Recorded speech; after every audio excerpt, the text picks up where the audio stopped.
During the past year, we've all had to make big changes to our lives. We've all become accustomed to doing a large part of our daily routine, such as banking, shopping, entertainment, school, even work, online. Now, if you don't want to do all that stuff on the tiny little screen of your cell phone, that leaves you at the mercy of one of these,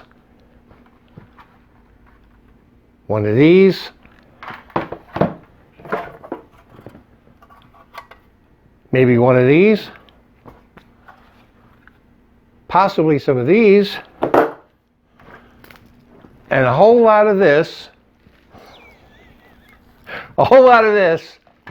and some of that. Now, if you're like most people, when the internet service provider came to your home to set up all your stuff, he walked in, set it all up, handed you his business card and said, "Hey, I'm Mike, here's my card, give us a call if you need any help." And then walked out the door without explaining how any of that stuff works. Now, my way of thinking is if I have some equipment that is my main connection to the civilized world, I want to know something about it. I want to know how to fix it if it breaks. I want to know how to add stuff and make changes to it later. Now, the wireless router in your home is an amazing piece of technology.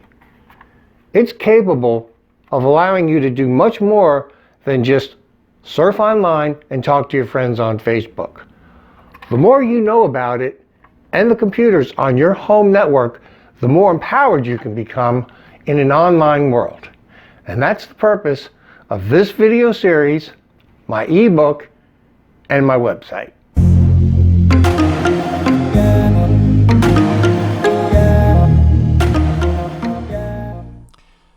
This is the video complement to Chapter 1 of my ebook, the Home IT Pro Handbook, which you can download for free at wifiguy.net.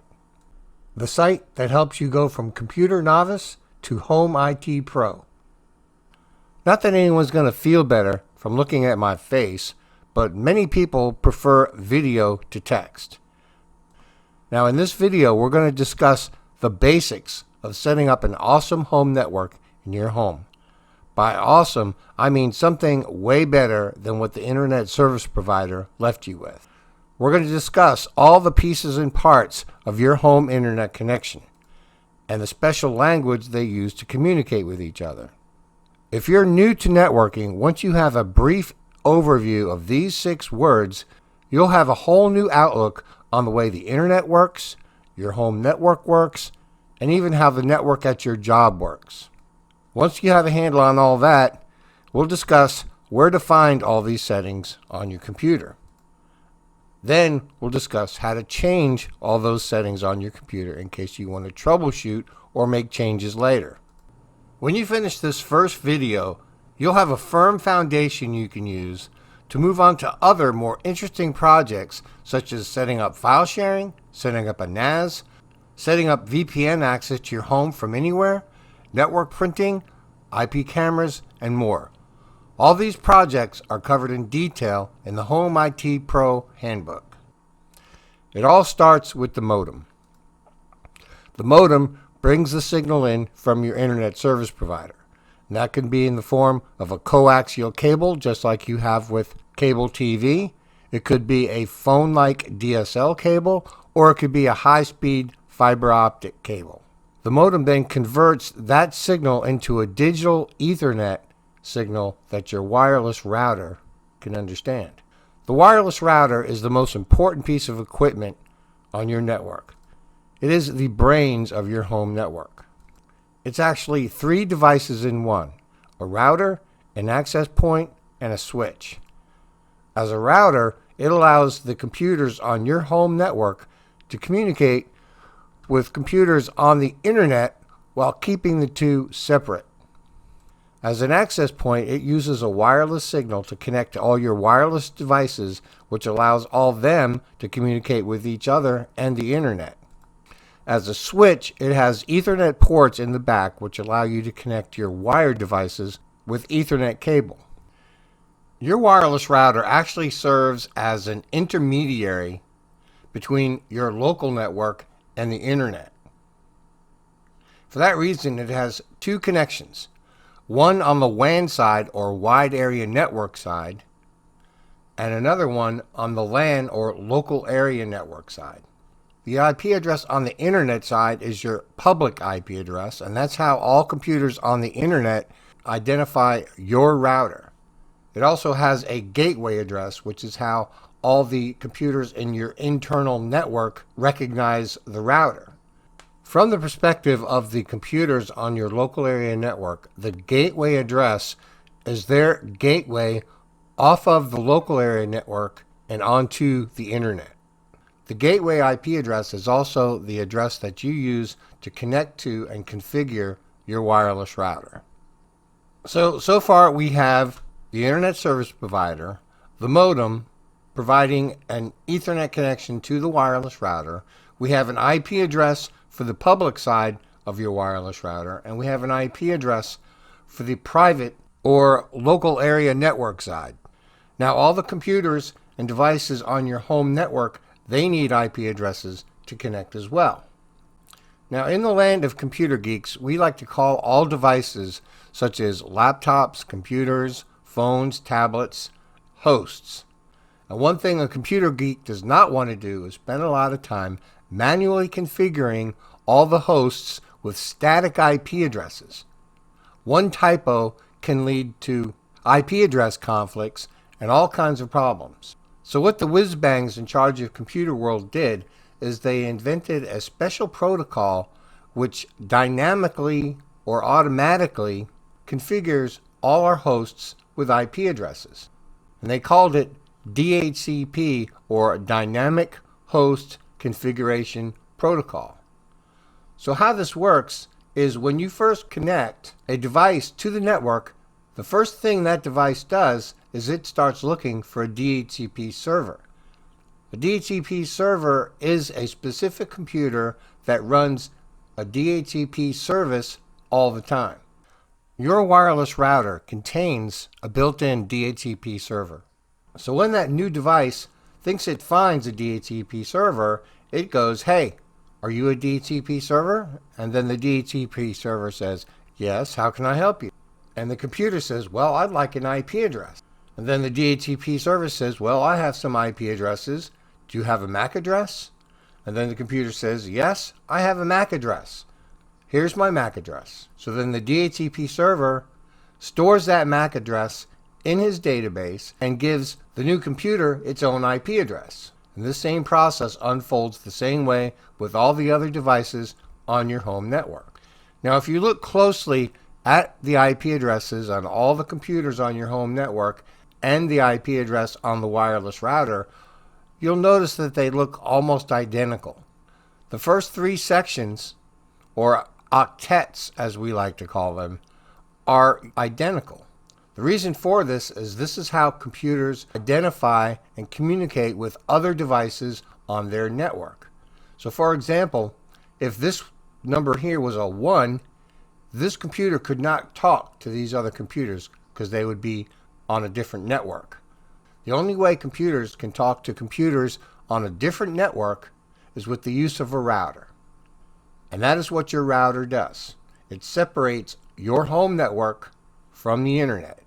And it does this with a sophisticated protocol called NAT, or Network Address Translation. So what NAT does is it allows a computer on your home network to talk to a computer on the internet without exposing your home computer to the evils of the internet.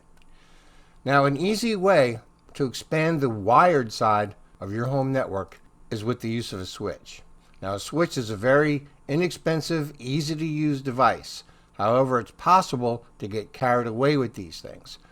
A lot of people will start daisy chaining them and run into problems. The electronics in these devices are not sophisticated enough to track all the hops from switch to router to computer to this to that. They're just not capable of doing that. Sometimes it may work, other times it won't. So if you start trying to daisy chain switches, you're liable to end up with a very frustrating, unreliable network. So believe it or not, we have already covered 5 of the 6 words we need to learn in this video. The last one is the most important one. Without it, all the computers on the internet are lost. It's called DNS, or Domain Naming System. Now what DNS does is it matches all the domain names, which are easy for humans to understand, to IP addresses, which are easy for computers to understand. It's a lot like the address book on your phone. If you're hungry and you want to order some pizza, you may not even remember the phone number to the pizza delivery place, but you simply pick it out on your address book and your phone dials the number, and 30 minutes later, you have a pizza at your door.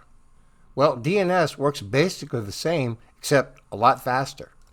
You simply type in the address of your favorite website, and your computer has no idea what the IP address of that website is. But DNS servers do. So what your computer does is it looks up where to find its DNS server and asks, hey, DNS, where is WiFiGuy.net? And the DNS server says, that sounds familiar. Let me double check. Oh yeah, WiFiGuy.net, that is IP address 12.45.212.76. So here you go. The amazing thing about DNS is not all DNS servers know where all the IP addresses and domains are. So if it doesn't know, it'll forward your request to another DNS server on the internet that does. This is how the internet allows you to literally have the entire world at your fingertips. So now that I've got your head cluttered up with all these crazy words and acronyms, you're probably wondering, what good does all this do me if I can't see it or do anything with it? Well, that's what we're going to talk about in the next section. I remember when I was in school, the teacher used to get in front of the class and give us all these words and definitions that we were supposed to remember before the test. Then, after the test, we never heard those words again. Now, in this case, all the things we've discussed to this point, you will hear again and again the more you dive into computer networking. The more you see them, the more sense it'll make to you. Before long, you'll be able to troubleshoot computer networking issues with ease. It's kind of like riding a bicycle. It's kind of awkward at first, but after you get the hang of it, it's second nature. Now, any question that you have about how a computer is set up on a network can be answered with one simple command. It's called IPCONFIG. Now, IPCONFIG is not some icon on a menu somewhere. It's kind of hidden. But once you know how to get to it, it's easy. So let's take a look at that right now. In this section, we're going to take a closer look at the IPCONFIG command. So there it is. Actually, we're going to do more than just look at it. We're going to see what the command can actually do for us and what it can actually tell us about our computer's network connections. So to get to the command prompt, you need to go down here to type here to search and enter CMD for command prompt. A window opens in the wrong screen. So once you have your command prompt window open, it's a simple matter of just going IPCONFIG, IPCONFIG. Now, you won't have all this stuff that I do on my computer. I have a lot of weird connections on my computer. So basically, what we're looking for is this one here, the Ethernet adapter. Okay, so right there we can see there's our IP address. There's our subnet mask. We don't care about that. And then there's the default gateway, which is the wireless router and also our gateway to the internet. Okay, so where's all the rest of it? Well, when you just type in IPCONFIG, you don't get all of it. So what you want to do is you want to add a little switch, which is space /ALL, all. Okay, then we get all the information that we're looking for. Okay, so here we are back to our 192.168.1.3 IP address. And there's the default gateway, which is the wireless router. DHCP server, that's how we get our IP address. Also the wireless router. DNS servers. From looking at all this, we know the basic status of this computer. Now this right here, the IP4 address, when we get into the troubleshooting section, I will show you how this changes according to your connection status. If you have no connection, this number will be different. If you have a connection, but it's a dead link, it'll look like something else. So simply going IPCONFIG gives you a lot of information about how your computer is connected and what it's connected to.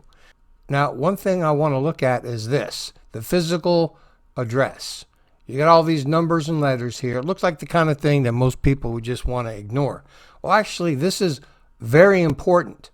Okay, the physical address is the MAC address. Now, if you remember, when a device first connects to the network, it asks the DHCP server for an IP address. And then the DHCP server says, sure, but you need to give me a MAC address. Well, that's what this is, the physical address. Now, what a MAC address is it's a series of letters and numbers, and it's a code that's embedded into the hardware of all devices that have network connections. So whether it's a computer, a printer, a laptop, a phone, anything with a network connection, even a wireless device, has a MAC address. So that's an important thing to be aware of, and it'll come in handy later. Now let's get back to our command prompt. While we're here, I want to look at some things here. So now I told you about how this changes according to the connection state. Well, another way that you can test the connection, we'll get into this more in the troubleshooting section, is basically is something called a ping, which throws a packet at a device. And if the device replies, well, that means it's there, it's turned on, it's all good. Okay, so let's test that. Let's test that with the default gateway, which is also the wireless router. So you go down here, you go ping, and then we'll try the default gateway. 192.168.1.1. And what it'll do is, if everything's good, you'll get 4 replies. And then it'll give you some more statistics as to whether they all made it and everything's good. Okay, so that's some stuff we'll talk more about in the troubleshooting section. But that's basically it. That is IPCONFIG, and that is where you go to see the network connections on your computer.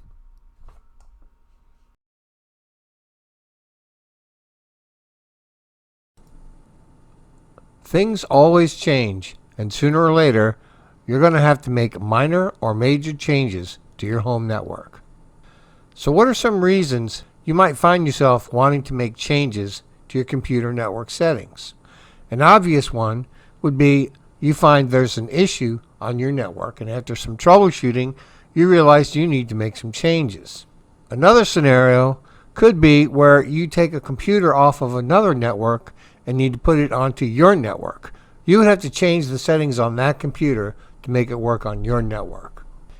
In this scenario, we're going to make a small change to one computer which adds to the functionality of your whole network. Let's say you want to run a desktop or VNC session that allows you to remote control a specific computer from any other computer on your network.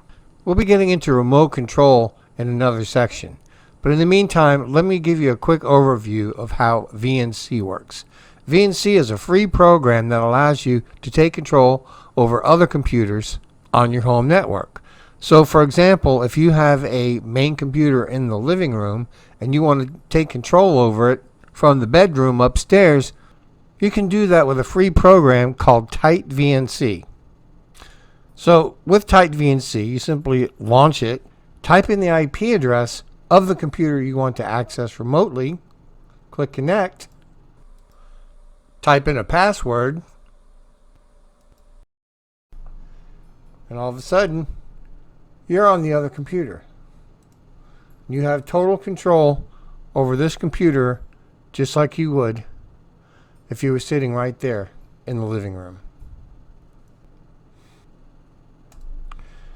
Now, the main thing you got to focus on is if you want to use the IP address to access that remote computer, if you're using DHCP, that IP address might change, and it'll be kind of a hassle to run downstairs, see what its new IP address is, and then run back upstairs. It kind of defeats the purpose of the whole thing.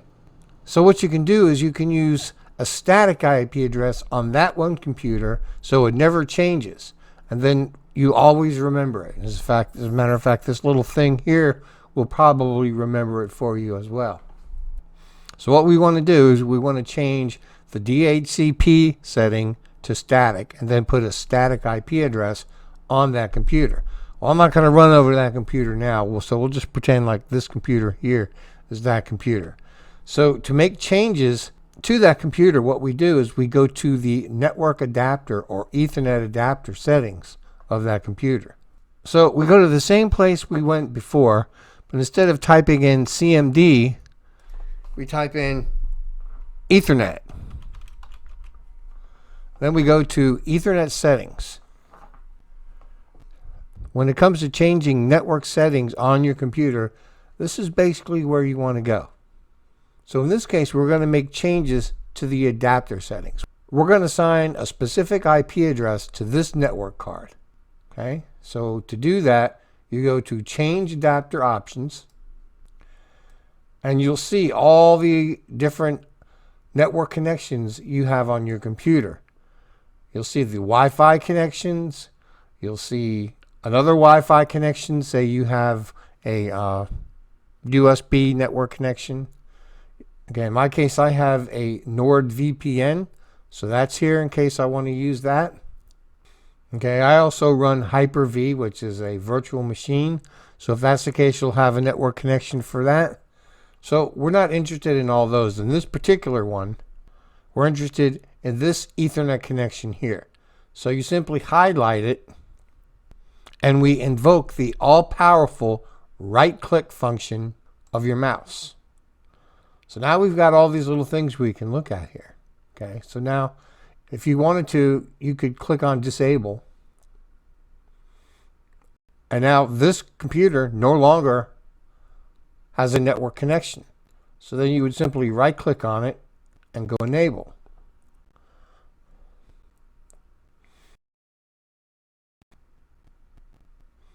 The ones we want to focus on most are Status and Properties. If you click on Status, it pulls up all kinds of interesting information and statistics about that particular connection.